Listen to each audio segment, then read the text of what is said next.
this is how you know all my shit's live. Last week, I introduced myself as a space belieber like Justin Bieber. Although I did perform my new choreography, a Justin Bieber, available, I never once mentioned why Justin Bieber himself is a space belieber. Sometimes I just get too excited with whatever I'm doing at the time, and space has been an exciting new frontier for me this entire year of 2021. I should answer the question, how is Justin Bieber a space believer? Virgin Galactic, owned by Sir Richard Branson, the entrepreneur, has a scheme, a technical rocket ship where he's planning to open up suborbital space to civilians.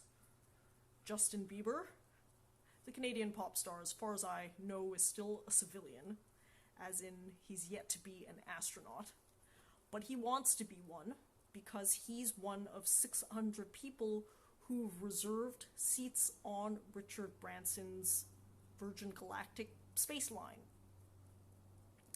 Here's where the contention is, and I'll update everybody on space and all of its comings and goings. I'm contesting whether Virgin Galactic actually enters space, because as many things in this world and in this life, the definitions of things are nebulous. See what I did there? And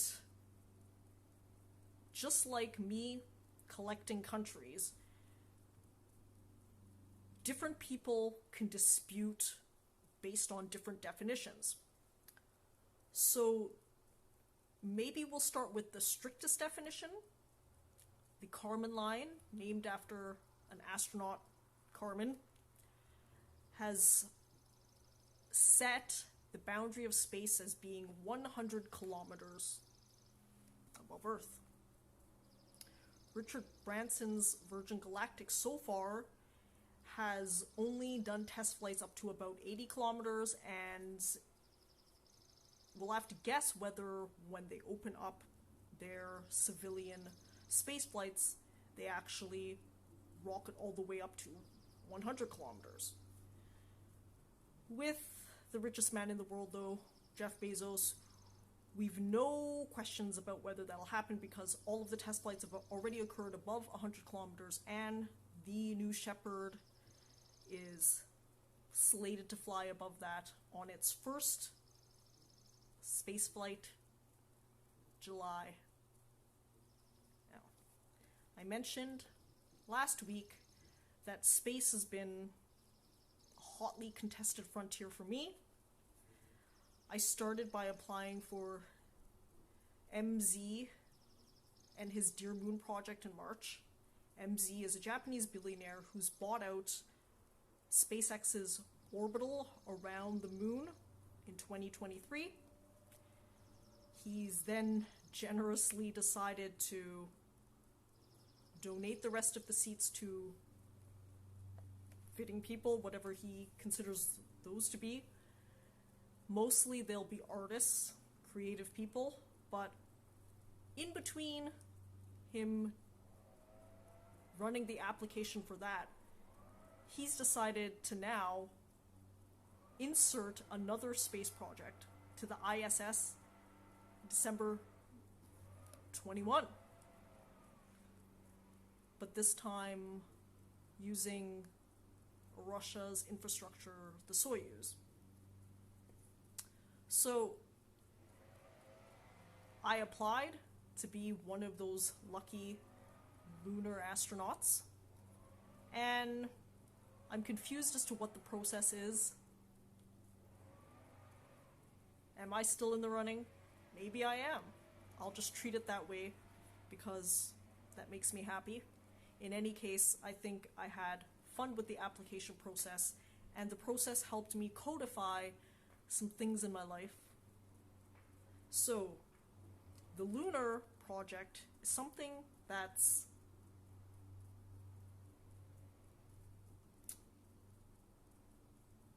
interesting in the sense that the mission will only orbit around the moon as opposed to landing on the moon, but according to the current flight path, that project will probably be the farthest people have ever been away from Earth.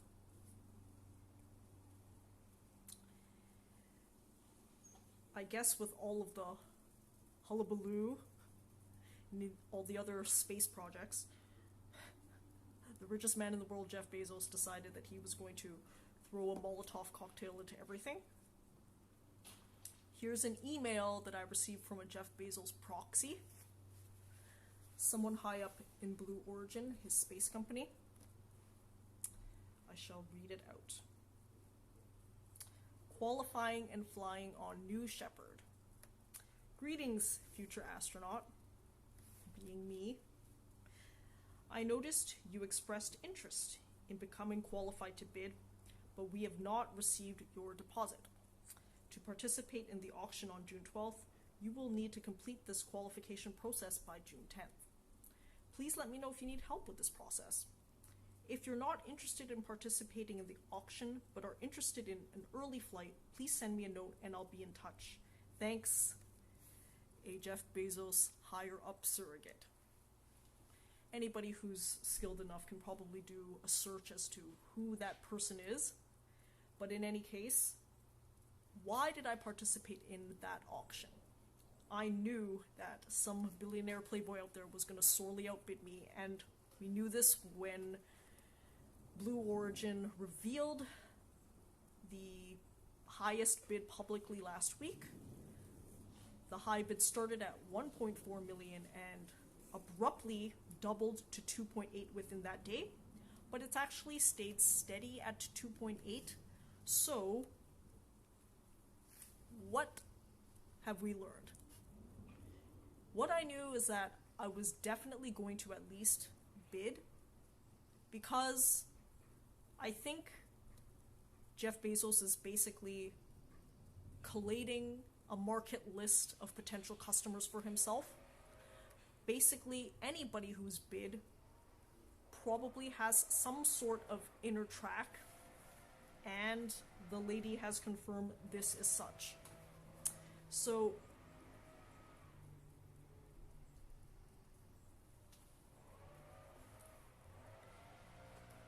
if you're interested in an early flight, please send me a note and I'll be in touch.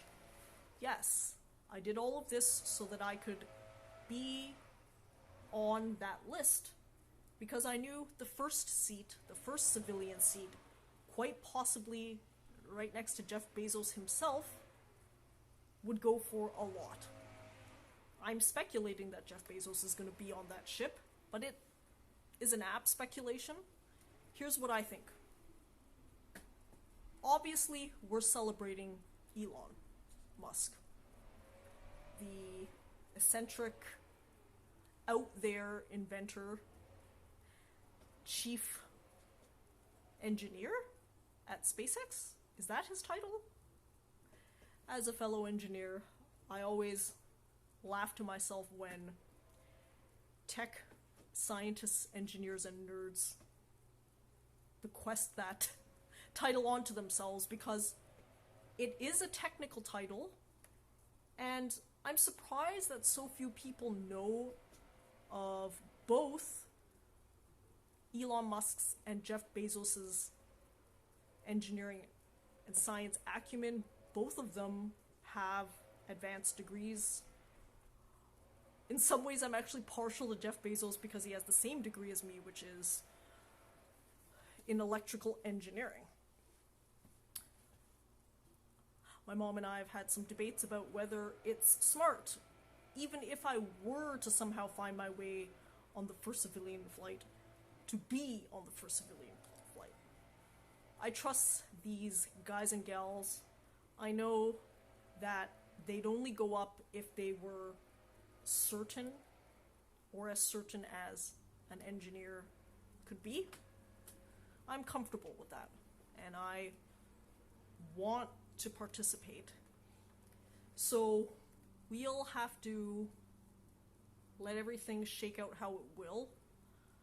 For me, I've always been interested in advancing my own interests, how I see fit, and I think, to be completely honest, these are steps that I've taken that make sense to me, because I feel like I've actually made a lot of progress.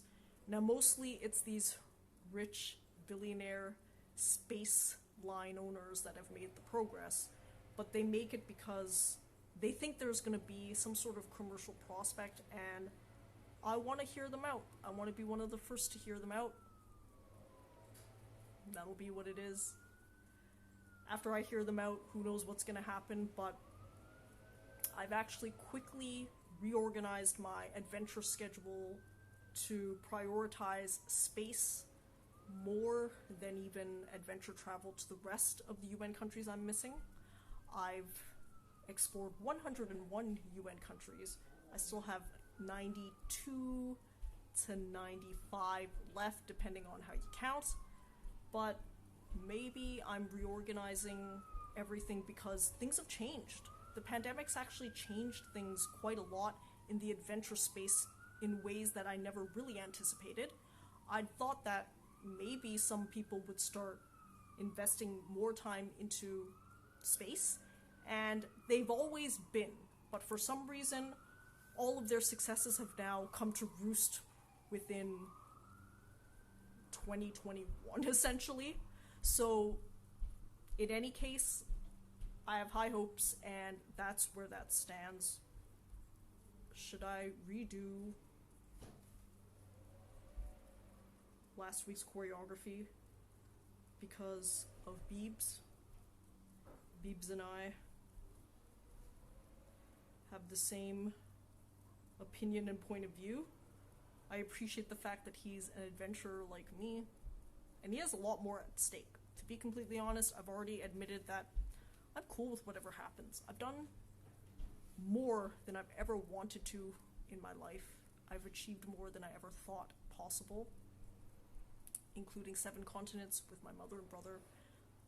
I've gone on to 101 countries myself, them at 60 each. So I recall a statement someone made about someone else while I was bush camping in Africa. If you're still depressed while bush camping and living amongst the wild animals, smelling their smells, hearing their sounds, and observing their behaviors, you gotta check out what's up with yourself. But the funny thing is that in some ways he could be right, but in some ways he could be wrong. Maybe that person has now discovered that they never really enjoyed animals to begin with. But maybe that's just an indictment on the nature of life itself. I've often mentioned this. I'm the only one who can go from the highs of space to lamenting the suffering of life all in one fell swoop, in one quick statement switch. Okay. Someone's gonna try to interrupt it. We always have noise pollution here.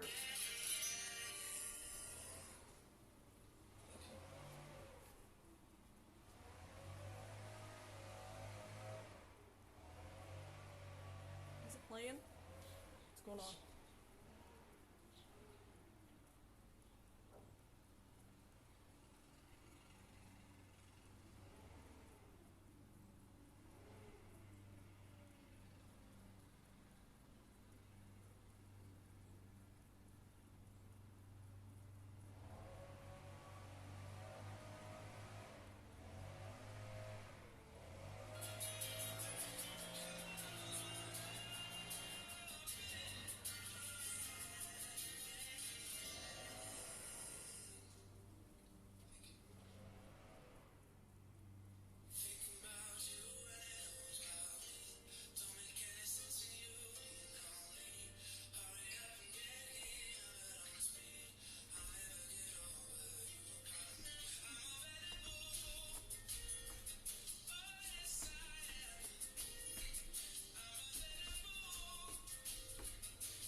too hot in this jacket.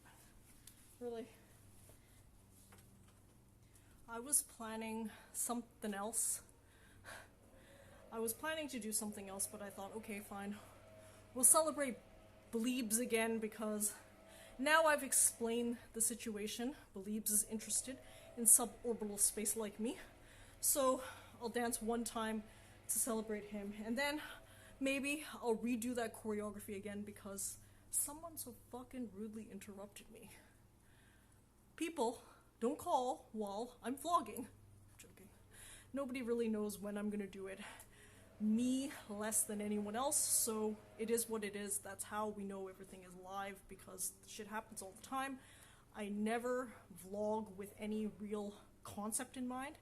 Sometimes, even if I had an idea, for example, I was gonna mention Biebs last time. I mentioned him and then I abruptly forgot to actually tell the full story about why Beliebs is a space believer, right?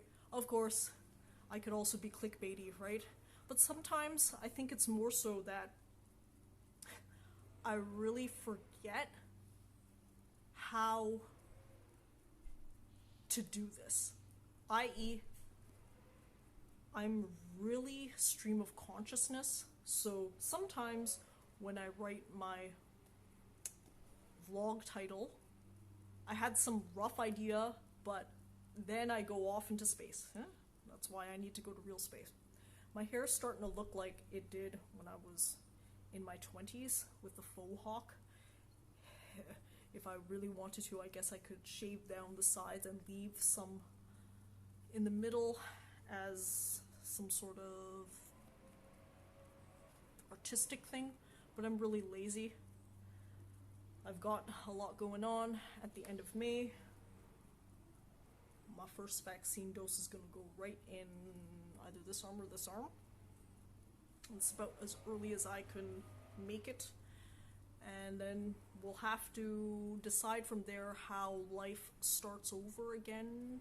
The problem is, even if I'm fully prepared to charge at adventure, is adventure ready to receive me? Yes, many of the Western countries might be thinking of opening, but I've been to all of those already. I'm well into the developing country list, and to be completely honest, if I'm to start traveling again, I'm a lot less likely to retread on countries I've already been to, except if there are marquee animals, wild animals. Yes, I'm picky that way. I really like interacting with wild animals. In editing my rockumentary, a lot of it has been wild animal encounters, so much so that I've had to spread that out into its own series. People will have already known, if they follow this channel at all, Fierce Fridays.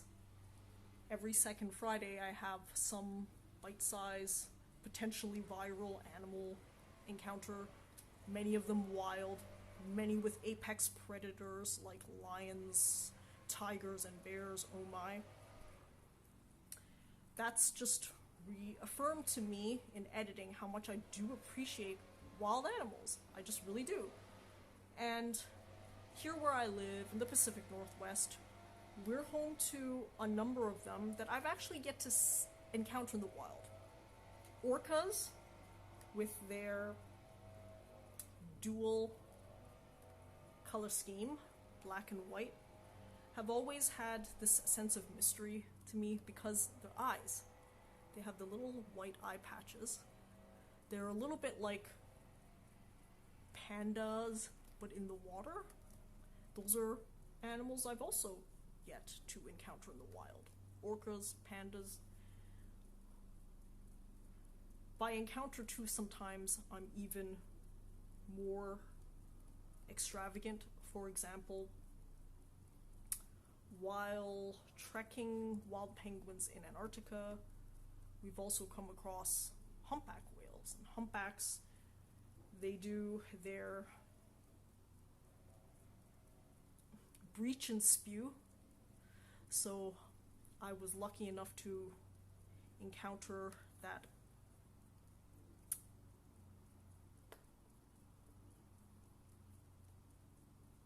extreme puff of mist that comes out of their blowholes. But I want to swim with them and be in the water with them. And a country that you can do that is Tonga. Tonga happens to be a new country too. So maybe that would be the next country that I'd consider. It's hard to know though, because all of the countries that I'm thinking about have difficulties because they're either developing or they're off-grid. So it's going to be some time for me to figure out what to do, how to go about everything. That's okay though, because this is how it goes. I'm still really happy to invest my time in the other adventure projects, for example, working on becoming a civilian astronaut, working on my rockumentary, working on choreographing dances. While I'm bringing that up, I guess I can do Available again, but without music. So this is the choreography to Available by Justin Bieber, but without the music this time. Because I feel like doing something a little different. Last week, I already did my 3 choreography passes. This week, I did 1 to call back to him. But now I can go wild as to what I want to dance and what I want to do.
Okay, I lost a little bit of track of where my vlog is supposed to be, so I'll probably go for another 5-10 minutes and then call it a day, because I gotta get back to my space projects.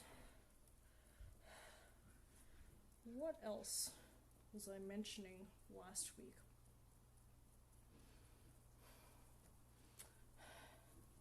I noticed that many applicants to the Dear Moon project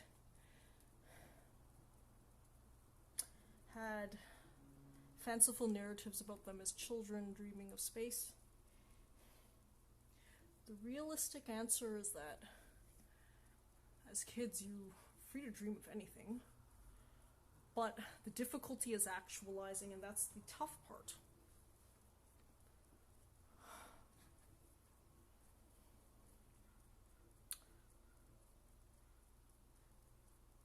So what do I want to say about that? Do I have anything to add? Maybe I'll address that next week. See, as much as I sometimes have ideas, they will evaporate before I even get to them, even mid-thought. So that's just what happened there. I had some thoughts, they just evaporated. But part of the reason why space has quickly ramped its way up is because I actually think it might be easier than accomplishing the other things. And the ROI might be better. So what is ROI? Return on investment. What you love to do, what you want to accomplish, might sometimes have to be tempered by outside external circumstances. That's actually the game of life in a way. Can you be at peace, be happy, be fulfilled in an ever-changing clusterfuck of external circumstances? Because obviously, there's the external world, there's the internal world. Some people fail on both fronts. For example, there's an external world that's fucked up, and an internal world that's also fucked up. To a certain extent, I think every human has that in them. I also have sometimes an internally fucked up world, but I've also been able to overcome that many times in order to achieve what I want. Otherwise, I'd be dead. I'd never stick around on this type of world of suffering to literally never do a single thing that I want. I'm questioning why people think that that's an acceptable way to live. To each their own, but we have to have a conversation about this. We're leading to antinatalism again. My favorite topic. Antinatalism, defined by me, is I think it's wrong to have children on a suffering world like this. And I think it's wrong for every single person who does it. But how do I, again, come around to all of these topics in a way that makes sense? That's why I've had some difficulty struggling with my rockumentary. I'm at the story writing hell part because I have so many ideas. I have ideas because I think that if you want in-depth animal documentaries, National Geographic, Discovery, BBC Earth, they've the budget and they've the track record already. So if I'm doing this, I have to bring something new to the space, and part of what's new is my recognition that the world's full of suffering, and what do we do about it? So everybody keeps thinking that we can do things to make it better, but when they think that, are they understanding what life is biologically? In some ways, I do understand that there's a difference between what is and what ought. What is biology. Biology describes what is happening. What ought to happen is a very different discussion. And in many ways, we've decoupled these two things. But can we do it enough that it would make this life of suffering worthwhile? My answer is no, in what I'm conceiving right now in my mind. But even if someday, far off in the distance, something might happen, I think that the cumulative suffering of all the generations to get to there is too much. Mostly because what gives anyone the right to condemn someone to this kind of suffering life without asking? That's always the fundamental question that it all comes around to. I'd never do it. I'm lucky, though, I have no desire to do it. I'm not a biological automaton in that way. I'm probably some sort of mutant. I am definitely mutant in that way, but that's a good thing for me because that's how I've been able to enjoy life. I'm actually investing time that as much as I can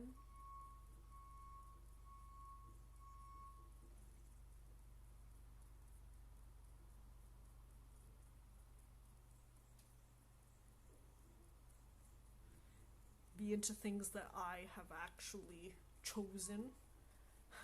And again, that question of choice, is there even free will? Here we go.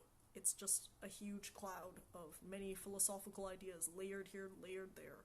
And you can only sometimes open the door and discuss so much before you hit a wall again. I think part of my problem is that in the rockumentary, I want it to make sense. And I want it to make sense more so for me because I've been questioned on this. Do I have a value system that is about as consistent as I can make it? Which means it describes the world as well as it can without dogma?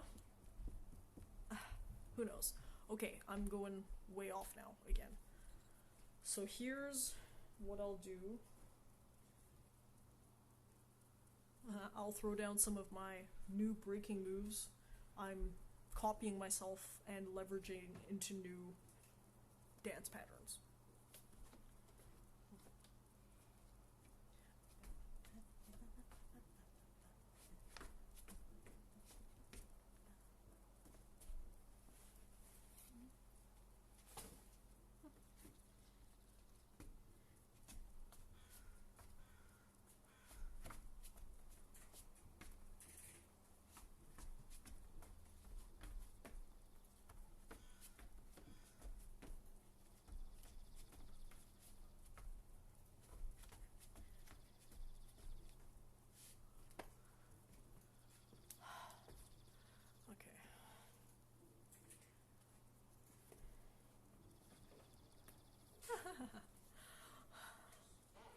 I'm surprised that I somehow ended off on antinatalism again.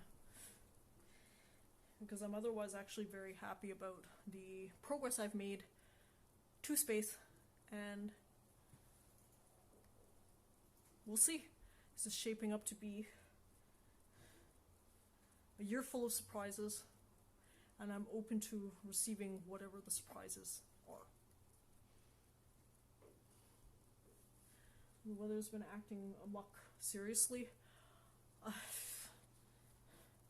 also wondering whether I'll insert some scuba diving as pseudo space training and as animal trekking. So it's an activity that encapsulates a lot, but it's an activity that I have ongoing anxiety about, and I still have to resolve how I feel about all of this.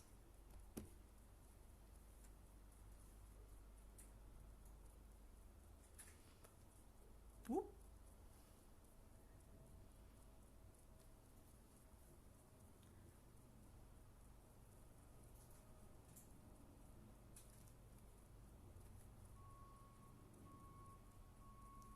Now I know. That's actually how easy it is to have a faux hawk. You just shave it all off and let it grow in as it will. Yeah, I'm pretty sure I'm gonna shave it again, because I'm used to the convenience of having a fully bald head, especially with summer coming. I think that'll be the decision.